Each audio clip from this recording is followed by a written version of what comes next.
तो यार जैसे कि आप देख सकते हो यहाँ पे आपका some basic concept of chemistry का पूरा पूरा शीट लेके आ चुका हूँ। 2 पेज के अंदर मैं पूरा लिख के समझाने वाला हूँ। इस साइड में भी कुछ कुछ लिखा हुआ है, ठीक है। मैं पहले स्टार्ट कर चुका था वीडियो को शूट करना, फिर कैमरा बीच में बंद हो गया तो वापस से एक बार स्टार्ट करना पड़ रहा है, ठीक है ना।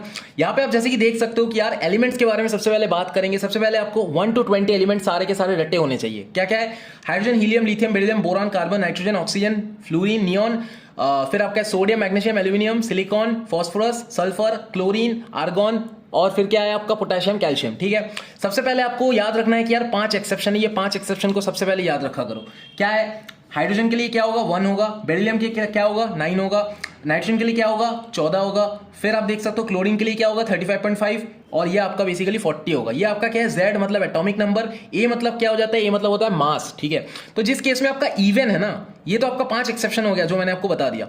इवन के केस में क्या करना है? 2 into Z, यहाँ पे Z है इंटू 2 कर दो, तो Z क्या है? 2, 2 into 2 4, ठीक है। 6 में देखो 6 है आपका Z इंटू 2 मतलब 12, ठीक है। 8 है 16 हो जाएगा, ठीक है। 10 है 20 हो जाएगा, 12 है 24 हो जाएगा, ठीक है। 14 है 28 हो जाएगा, 16 है 32 हो जाएगा, ठीक है ना। 20 है 40 हो जाएगा अगेन, ठीक है। 2 into Z करना है। जिस केस में ऑड होगा, ठीक है, जैसे 3 एक ऑड नंबर है, तो ऑड नंबर के केस में क्या होगा? 2Z प्लस 1 कर दो, ठीक है। 2Z प्लस 1 कर दो, ठीक है ना।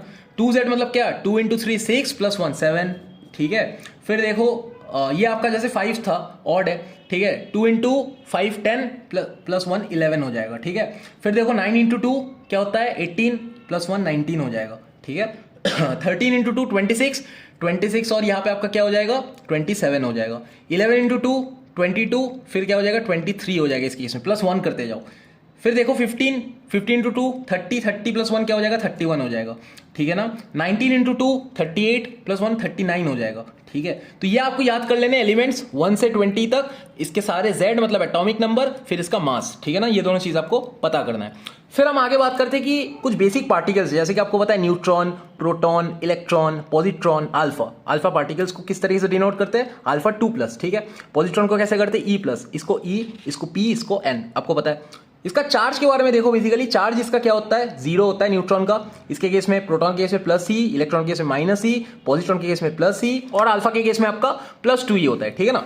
तो इसके केस में जो E है, E का वैल्यू क्या है? 1.6 इंटू 10⁻⁻19, ठीक है ना। ये आपको याद रखना है। फिर देखो इसका मास, जैसे 1 AMU है न्यूट्रॉन के केस में, तो 1 AMU का वैल्यू क्या है? 1 AMU का वैल्यू है ये 1.6 इंटू 10⁻27 kg, ठीक है। इसके केस में भी सेम है। और इसके केस में क्या है? मास ऑफ प्रोटॉन, इलेक्ट्रॉन के केस में क्या है? Mass of proton divided by 1837, तो 1 AMU बाई 1837 बोल सकते हैं हम। 1 AMU बाई 1837 का वैल्यू होता है, क्या होता है? 9.1 इंटू 10⁻31, ये आपको याद रखना है। फिर हम बात करते हैं कि एवरेज का जो कंसेप्ट है, एवरेज का कंसेप्ट आपने देखो फिजिक्स में पढ़ा हुआ है कि यार स्पीड मतलब क्या होता है? Distance upon time. तो एवरेज स्पीड क्या होता है? Total distance upon total time. तो यहाँ पे जैसे कि आपको मोल का वैल्यू पता है, मोल मतलब क्या होता है? Given mass by molar mass, ठीक है। तो इसको इधर कर दोगे अगर, और इसको इधर कर दोगे अगर, तो ये आपका हो जाएगा मोलर मास, ठीक है ना। मोलर मास क्या होता है? मास बाई मोल्स, ठीक है। मास बाई मोल्स, मोल्स इधर आ जाएगा, मोलर मास इधर आ जाएगा, ठीक है। तो एवरेज मोलर मास क्या होगा? एवरेज मोलर मास होगा, पेन का कलर मैं चेंज कर लूंगा।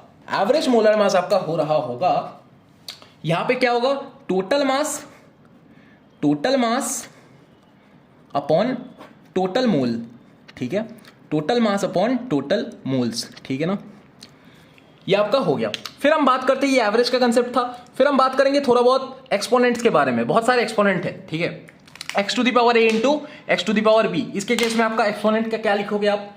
इसके केस में आप लिखोगे x⁴a प्लस b, ठीक है। x⁴a डिवाइडेड बाई x⁵b, इसके केस में क्या हो जाएगा? x⁴a माइनस b, ठीक है। x⁴a का होल करके अगर b लिखे तो क्या हो जाएगा? x⁴a इंटू b, ठीक है। अब जैसे इसमें देखो, इसमें क्या है कि यार 12.6 है इंटू 10⁻7 है, ठीक है। अब इसके केस में अगर इसको राइट साइड में ले रहे हो, ठीक है, इसको हटा रहे हो राइट साइड में, तो इस केस में क्या हो जाएगा?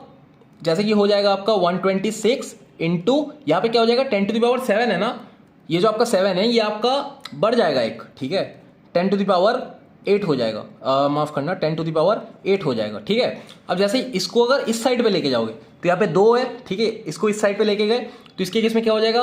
126 इंटू 10⁹ हो जाएगा, जो भी है उससे एक बढ़ जाएगा। इस केस में अगर राइट में ला रहे हो, डॉट को अगर राइट में ला रहे हो तो क्या हो जाएगा, पॉइंट को राइट में लाने पे यहाँ पे 7 था, ये 8 हो जाएगा। इसके केस में अगर लेफ्ट में ले रहे हो तो क्या हो जाएगा, 1 बढ़ जाएगा, 9 हो जाएगा। ठीक है ना, क्लियर है। अब लॉगरिथम के जो वैल्यूज है, लॉगरिथम के वैल्यूज के लिए भी आपको थोड़ा बहुत पता होना चाहिए। जैसे कि log a इंटू बी, ठीक है, log a इंटू बी के केस में आप क्या लिखोगे, log a plus log b, ठीक है, log a plus log b हो जाएगा। ठीक है, फिर देखो log a बाई बी, ठीक है, इसके केस में क्या हो जाएगा, log a plus log b, clear है। फिर आप देखो कि आप अगर यहाँ पे करते हो कि log a to the power n, तो क्या हो जाएगा, n बस इधर आ जाएगा, ठीक है ना, तो n क्या हो जाएगा, log a, ठीक है। फिर देखो log 1 बाई a है, ठीक है, तो इस केस में क्या हो जाएगा, इस केस में हो जाएगा माइनस log a, ठीक है, बस माइनस आ जाती है। फिर देखो क्या है, फिर आपका है log 10 to the power x, ठीक है, इसके केस में क्या हो जाएगा, बस x हो जाएगा। ये आपका लॉगरिथम के कुछ वैल्यूज थे। तो ये आपने मोटा मोटा चीज इस पेज में देख लिया। फिर आगे बढ़ते हैं हम लोग, ठीक है, आगे आपको दिखाता हूं ये वैल्यूज, लॉग के वैल्यूज आप याद कर लो, log 1 का वैल्यू ये होता है, log 2 का वैल्यू ये होता है, ये पूरा चीज यहाँ पे दिया हुआ है, ठीक है, ये आप पूरा कैलकुलेट कर सकते हो। फिर आपको दिखाता हूं कुछ डेसिमल कैलकुलेशंस, ठीक है, जैसे कि 0.12 प्लस 0.3 है, तो इसको पॉइंट से पॉइंट को आपको मिलाना है। क्या है कि 0.12 और यहाँ पे क्या है आपका 0.3 है, ठीक है, इसको बस प्लस कर दो तो क्या हो जाएगा आपका 0.42 हो जाएगा। ठीक है, 3 + 1 4 होता है, 2 होता है, पता है आपको। फिर आप देखो इसमें माइनस करना है आपको, डेसिमल कैलकुलेशंस करना है। 0.233 पॉइंट से पॉइंट को मिलाओ, 0.01 है, ठीक है, इसको माइनस करोगे तो क्या हो जाएगा, 3 है, 3 - 1 क्या होता है, 2 होता है, 2 - 0 क्या होता है, 2 होता है, पॉइंट क्या है, 0 है। ठीक है, तो आप आराम से इसको कैलकुलेट कर सकते हो। फिर आप देखो 0.12 इंटू 0.3 है, ठीक है, इसको कैसे आप कैलकुलेट करोगे, इसका क्या हो जाएगा, इसका आपका हो जाएगा 0.036 हो जाएगा, क्लियर है, 0.036 हो जाएगा। फिर आप देखो आगे का, यहां पे जैसे कि 0.12 डिवाइडेड बाई 0.3 है, इसके केस में क्या करोगे आप, यहाँ पे बेसिकली 0.12 डिवाइडेड बाई 0.3 कर रहे हो, तो अब इसको जब हटाओगे तो यहाँ पे नीचे क्या होगा, 2 घर है, यहाँ पे 2 घर मतलब 100 आएगा, यहाँ पे क्या 1 घर है तो इंटू 10 होगा। ठीक है, 0 0 कटेगा, इसको कटोगे, इसको जब कटोगे, अब यहाँ पे तो इसमें हटा दिया आपने, ठीक है, इसको हटा दिया, अब इसको काटोगे तो क्या हो जाएगा, यहाँ पे 4 हो जाएगा। ठीक है, तो यहाँ पे बेसिकली क्या आ रहा है, 4/10 आ रहा है, 4/10 का मतलब क्या होता है, 0.4 होता है, क्लियर है। तो ये आपका डेसिमल कैलकुलेशंस था। आगे का दिखाता हूं, यहाँ पे देखो, जैसे कि आपको यहाँ पे Z बेसिकली अगर पूछा गया है तो ये आपका एक कुछ भी कंपाउंड दिया है, यहाँ पे एग्जांपल भी देखेंगे अपन। तो यहाँ पे देख सकते हो नंबर ऑफ प्रोटॉन कितना, कैसे कैलकुलेट करते हो, तो Z होता है number of proton plus neutron, मतलब मिला के आप बोलते हो उसको A, मतलब क्या है, मास। ठीक है, फिर number of neutron basically A - Z करते हो। ठीक है, नंबर ऑफ इलेक्ट्रॉन में क्या करते हो, Z। ठीक है, तो इसका कैलकुलेट करते हैं सिमिलरली, Na2+ दिया हुआ है, ठीक है, Na2+ दिया हुआ है। अब इसको जब आप कैलकुलेट करोगे तो इन दैट केस आपका क्या हो जाएगा, इसको आपको याद रखना है, बहुत अच्छे से याद रखना है आप। तो इसका P देखो, ठीक है, Na है, Na के केस में P क्या है, प्रोटॉन। ठीक है, यहां पे आप थोड़ा सा देख लिया करो, आपको खुद भी इजी रहेगा। ठीक है, Z क्या है इसका 11, यहाँ पे P मतलब क्या है, नंबर ऑफ P कैसे कैलकुलेट करते हैं, Z मतलब 11 हो गया। ठीक है, P + N है, ठीक है, P + N मतलब A है। ठीक है, A का क्या था, वहां पे हम लोग किए थे 2 × Z + 1, मतलब क्या था 11 × 2 22 + 1 23 हो जाता था। ठीक है, यहाँ पे A - Z करोगे, 23 - 11 करोगे। ठीक है, 23 - 11 करोगे, 12 आ जाएगा, क्लियर है। फिर आप देखो, फिर आपके पास में क्या है, E है, तो E मतलब Z है। ठीक है, यहाँ पे Na2+ है, 2+ है तो क्या होगा आपका बेसिकली E मतलब क्या है, E मतलब Z मतलब क्या होता है 11 माइनस क्या करोगे आप, 2 करोगे, बिकॉज 2+ है, Na2+, यहाँ पे क्या हो जाएगा 9 हो जाएगा, क्लियर है। ये आपका मोटा मोटा चीज था। फिर देखो आइसोटोप्स का कंसेप्ट देखो, आइसोटोप के केस में क्या होता है, ये आपको थोड़ा मार्क करके दिखाऊंगा और एग्जांपल्स भी दिखा दूंगा।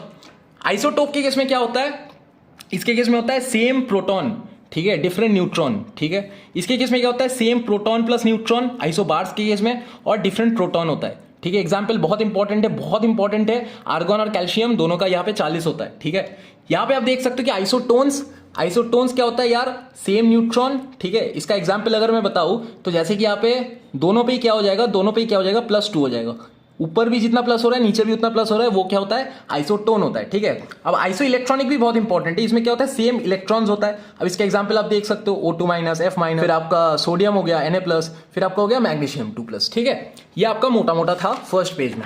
ये हमने फर्स्ट पेज में ओवरऑल चैप्टर का सारे इंपॉर्टेंट कंसेप्ट रिविजन कर लिया।